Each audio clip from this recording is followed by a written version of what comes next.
से रहते, अहंकार से रहते। ममकार मतलब मेरा, मेरा मतलब मैं, मेरा। ये जहां है जो दृष्टि, ध्यान रखना विशेष रूप से, वहां कर्म बंद हो रहा है।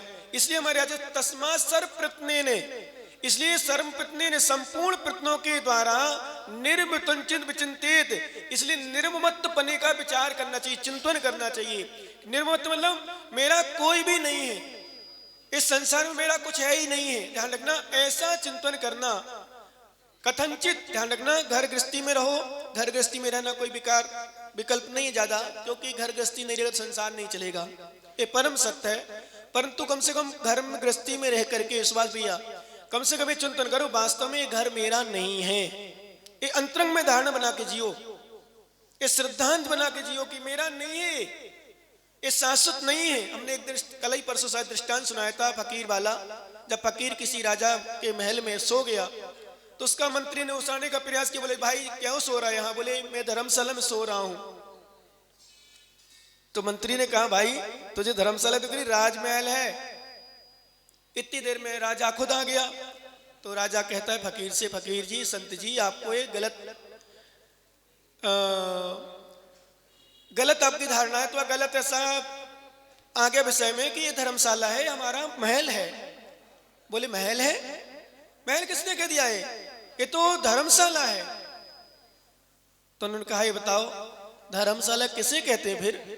तो बोले जिसमें यात्री गण आते हैं, चले जाते हैं, फिर आते हैं, फिर चले जाते हैं, उसको धर्मशाला बोलते हैं। बोले बस राजन, ये भी धर्मशाला के सामान है। आपके दादा परदादा पता नहीं कितने आए और कितने चले गए, आप भी चले जाओगे, यही तो धर्मशाला की सामान हुई ना। फिर राजा की आंख खुल गई कि वास्तव में ऐसा ही सत्य है।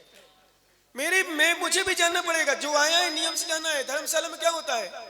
जैसे अपन कहते हैं परिवार के लोग, भाई बहन, माँ पिता, पुत्र पत्नी, ये सब क्या है? यात्री के समान है।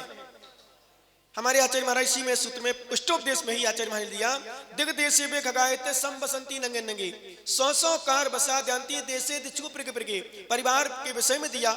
हम लोग जब विहार करते उस समय सुनाते हैं सबको। इस तरह से भी गृहस्थ की दृष्टि से भी है, जब कोई चला जाए, किसी का वियोग हो, तो चिंतन करें, दिग देशे में खगायते सम बसंती नंगे नंगे, 100 कार बसा जानती देशे दिच्छू प्रगे प्रगे। क्या? दिशाओं विदिशाओं से पक्षीगण रात्रि में एक वृक्ष की डाल पर बैठते हैं और वृक्ष की डाल पर बैठते हैं। एक वृक्ष की डाल पर बहुत सारे पक्षीगण रात्रि में एक साथ हो जाते हैं, निवास करते हैं। एक वृक्ष पर शाम के टाइम पक्षीगण आते हैं, रात्रि में अलग अलग डाल पर निवास करते हैं। प्रातः काल निज निज कार बसात यांती, अपने अपने कार के वसीभूत खाना पोना पहना आदि के निमित्त से चले जाते हैं। ऐसे परिवार के लोग भी एक आयु लेकर के आते हैं, अपने घर में अलग अलग कमरे अपने अपने स्थान पर रुकते हैं, और जैसे इनकी आयु समाप्त होती है तो अपने अपने कर्म के अनुसार चले जाते हैं। इसलिए हमारे आचार्य कहते हैं इसके जाने पर, किसी के जाने पर, वियोग पर शोक नहीं करना चाहिए। लेकिन आश्चर्य वहां होता है सच में, जब धर्मात्मा लोग, ज्ञानी लोग भी शोक में जीते हैं। ये चला गया, ये छूट गया, ये छूट जाएगा, हम नहीं छोड़ सकते, हम नहीं कर सकते, हम नहीं ऐसा कर सकते। ज्ञानी लोग करें ना तो बड़ा आश्चर्य होता है सच में। एक सामान्य गृहस्थ, एक रागी मोही, मोही में भी तीव्र मोही, मोहित जैसे मोही, एक घर गृहस्थी में करे राग तो फिर भी मान लें, पर साधक लोग राग करे तो विश्वास करना। कहते मालूम हमारे यहां तक कहा गया, शास्त्र पिछी कमंडल से भी राग नहीं करना। क्या कहा गया? पिछी कमंडल से भी राग नहीं करना, क्योंकि ये उपकरण है, मात्र उपकार करते, संभाल के रखना, पर राग नहीं करना। एक ज्ञानी बोला, एएमपी से आया ज्ञानी, बोले महाराज आपकी टोटी चांदी की लगवा दें, सोने की लगवा दें। भाई साहब एक बार मेरी सोने चांदी की लग के आ गई थी टोटी, मैंने टोटी टूट गई मेरी, मैंने संजय चुन्नू जैसे ज्ञानियों को, रागियों को दे दी, भाई बना के लिया। वो गया चांदी शराबी की दुकान में, किसी वो चांदी के लगवाया, बड़ी कम से कम उससे अच्छी महंगी, अभी भी महंगी, उस समय 70,000 रुपए किलो की थी सोनी, बढ़िया चांदी की, बढ़िया कम से कम 100 ग्राम चांदी करीब लगभग, अच्छी बढ़िया मजबूत ठोस बना, बड़ी ऐसी ऐसी टोटी। मेरा कमंडल वैसी बड़ा है और टोटी बड़ी उसकी, तो बना के चांदी की चेन पूरी 100 ग्राम से ज्यादा होगी शायद, मुझे पता नहीं, 100 ग्राम हो 100 ग्राम ज्यादा हो, चेन पूरी चेन से लगा के ले आया। बड़ा खुश हो रहा था कि महाराज ले लेंगे मेरा, कम से कम महाराज के इस कमंडल में मेरा कुछ धन लग जाएगा, दान का समझ रहा था वो। मैंने तुरंत जैसे ही देखा, मैंने भाई साहब ये क्या लगा के लाए हो ज्ञानी, इसको ले जाओ। बोले महाराज चांदी की है, महाराज लोग लगवाते हैं। मैंने कहा नहीं मैं नहीं लगाता, मैं दूसरा प्रकार का महाराज हूँ, मैं तुम्हारे वाला महाराज चांदी वाला महाराज नहीं हूँ, सोने वाला नहीं हूँ, मैं गरीब वाला महाराज हूँ। क्या बोला मैंने गरीब महाराज हूँ। हम लोग गरीब महाराज होते हैं, हमारे पास पीछे कमंड होता है, ये रखना उपकरण है इसलिए रखते हैं, विश्वास करना। वो नहीं माना, बोले नहीं महाराज हमारा इसी में दान चला गया, हम वैसे दान नहीं कर पाते, हम त्याग नहीं कर पाते, इसी आपने वैसे हमारी दुकान है, ऐसा है, शायद उसी की दुकान होगी, उसी लगा दी। मैंने अभी जाओ, मैं नहीं छूऊंगा कमंडल जब तक चांदी की रहेगी। विश्वास करना ज्ञानी, भले लोग जैसे फोन पे बात करते हैं, मोबाइल पे बात कर, भी हमारा छोटा सा बच्चा है विकल्प 9वीं पढ़ता है, बोलो हमसे क्या कह रहा था, बोले महाराज आप हमें अच्छे लगते हो। अब देखना विषय कहाँ है, अच्छे मतलब सुंदर नहीं लगता, अच्छे मतलब क्यों अच्छे लगते हो, बोले महाराज आप अच्छे लगते हो। मैंने क्यों, आप मोबाइल नहीं रखते। अने उसका उद्देश्य क्या, मतलब परिग्रह नहीं है किसी पर, मोबाइल नहीं है, वो नहीं है। तो मुझे लगा वास्तव में आश्रावक समझता है सत्य क्या है। मोबाइल लगता है जो साधु या जो श्रावक बात भी करता है, नमोस्तु भी करता है, पर कहता तो है महाराज को रखना नहीं चाहिए। मैं कई बार अपने साधु को समझाता हूं कि महाराज यदि कोई कमी होगी, गलती होगी, ये तुम्हारी सामने हाँ हाँ तो कर देंगे, पर पीठ पीछे कहेंगे महाराज को ऐसा नहीं होना चाहिए, ऐसा नहीं करना चाहिए।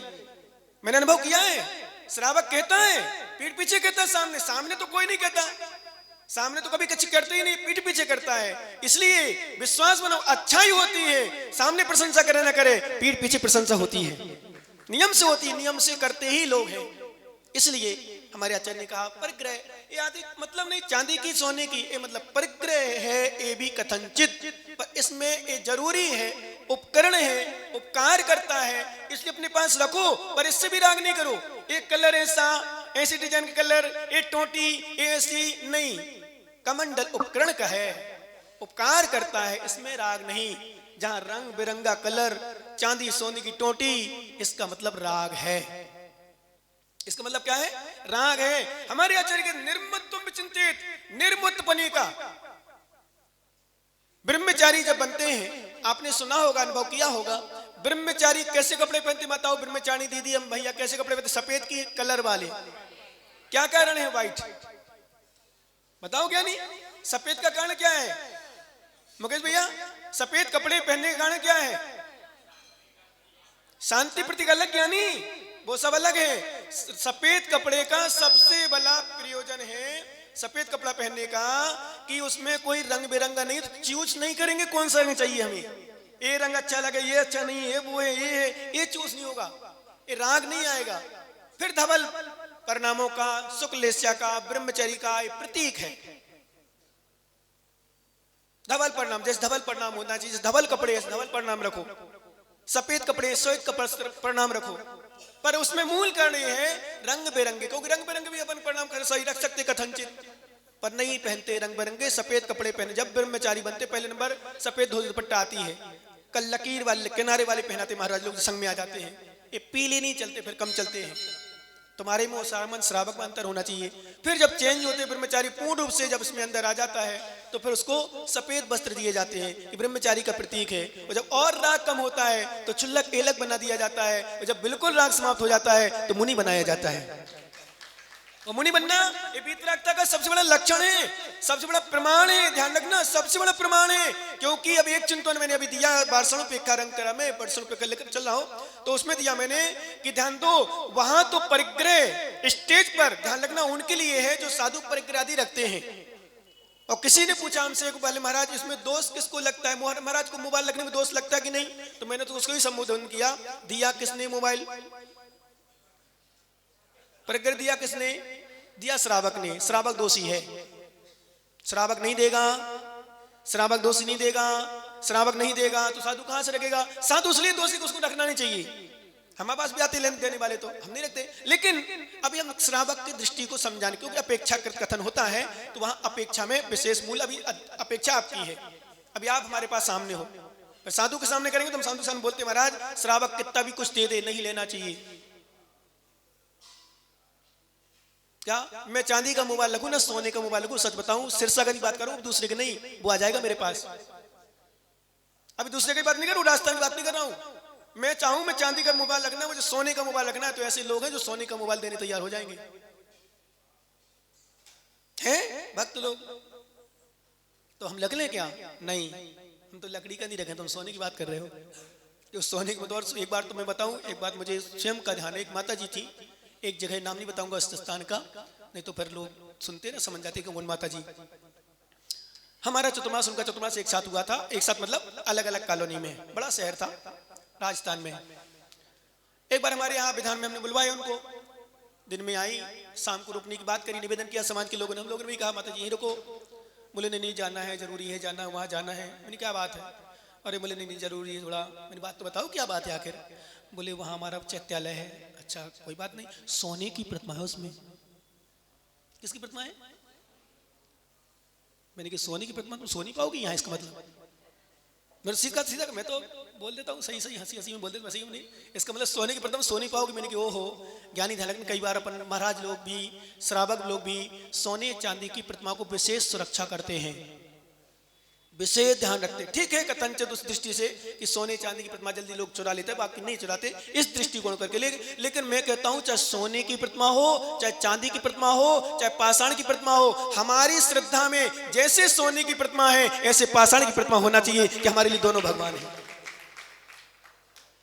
न सोने की प्रतिमा से राग न इनसे द्वेष, भगवान संस्कार दोनों है। सोने की प्रतिमा पारसनाथ की है, पाषाण की प्रतिमा पारसनाथ की है, दोनों प्रतिमा पारसनाथ की हैं। पारसनाथ एक है, भगवान तो एक ही ना, भगवान थोड़ी अलग अलग है। प्रतिमा हमने राग कर दिया, इसलिए हमारे आचार्य कहते हैं ज्ञानी ए रत्तो बंधति कम्मम मुच्चति जीवो विराग संपन्नो एसो जड़ो बदसो समासदो बंध मोक्षाणम।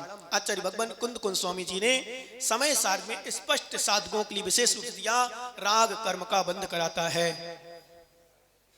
विराग कर्मों से छुड़ाता है। कर्म से बंधना हो तो राग करो, और कर्मों से छूटना हो तो बेराग भाव रखो।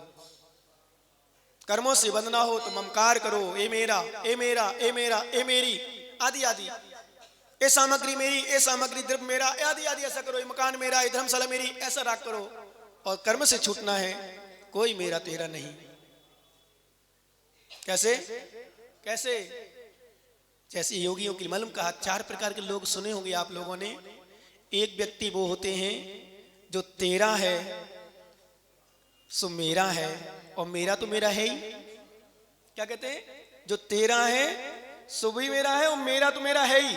और एक व्यक्ति वो कहते हैं कि जो तेरा है सो तेरा है, और जो मेरा है सो मतलब तेरे पास है वो तेरा। क्या?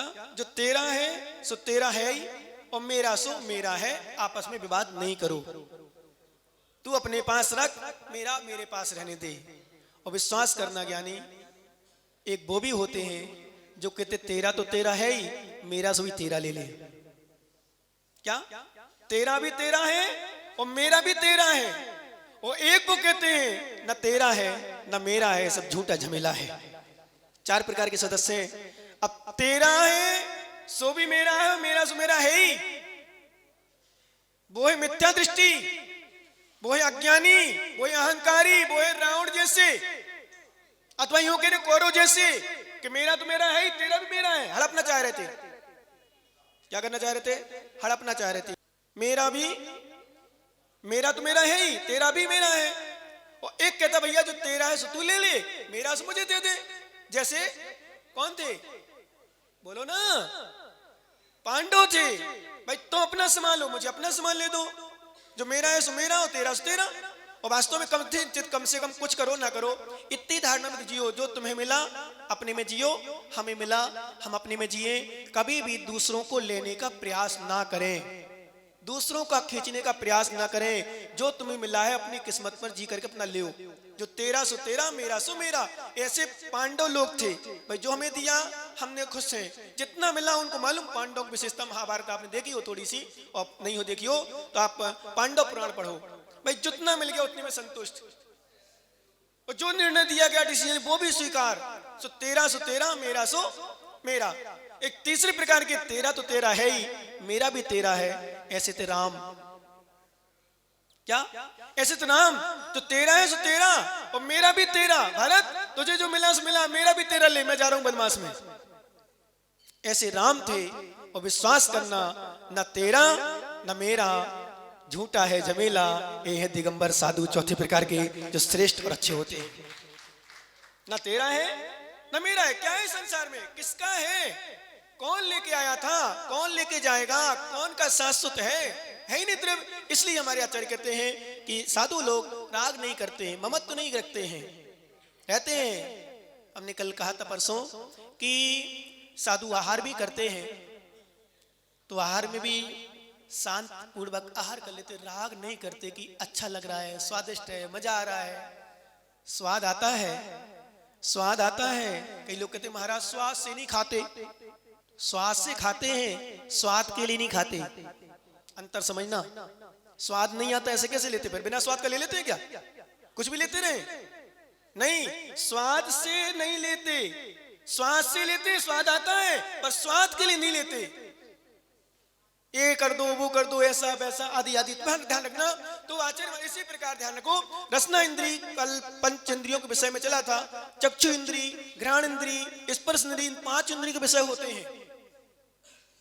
चटाई बढ़िया सॉफ्ट मिल गई, बढ़िया मिल गई, मजा आ गया, ये भी स्पर्श इंद्री का भोग है। कल हमने गद्दा आदि का दिया था, रजाई आदि का दिया था आपको। कहीं किसी के घर में गए और पलंग बिछाता, बढ़िया डल्लप का गद्दा बिछाता, और मास्टर बैठे जैसे ही बैठे हो चक्के में, तो बड़ा सॉफ्ट है, बड़ा अंदर मजा आ गया।